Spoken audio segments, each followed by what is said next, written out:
و کسانی هستند که وقفی گذاشتن برای مسافران در راه. شخصی تعدادی پالتو خریده بود که از کرک شتر ساخته میشد و در سرما آن را میپوشند. او آنها را برای مردمی که در سرما سفر میکنند در مسجدی بین راه گذاشت. حال اگر مسافر میخواست در سرمای شدید در مسجد بخوابد یا اینکه نماز بخواند یا قرآن بخواند، آن پالتو را میپوشید و گرم میشد تا اینکه تلاوت یا نمازش را تمام کند. سپس از تن در میآورد و آویزانش میکرد و میرفت. این فرا سالها باقی میماند.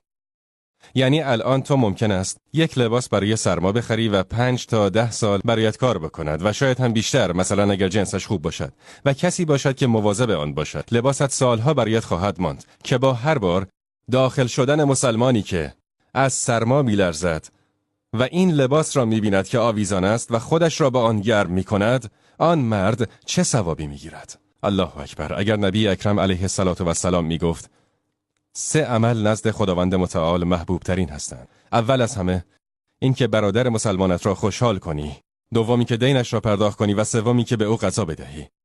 که غذا دادن یک مسلمان گشنه با یک تکه نان هم ثواب دارد. پس اینکه در آن سرمای شدید برای او گرما را فراهم کنی یا چیزی شبیه آن هم ثواب دارد. این هم نوعی از وقفهای عجیبی است که مسلمانان می‌گذاشتند. نمونه‌هایی از وقفهایی است که نزد مسلمانان است.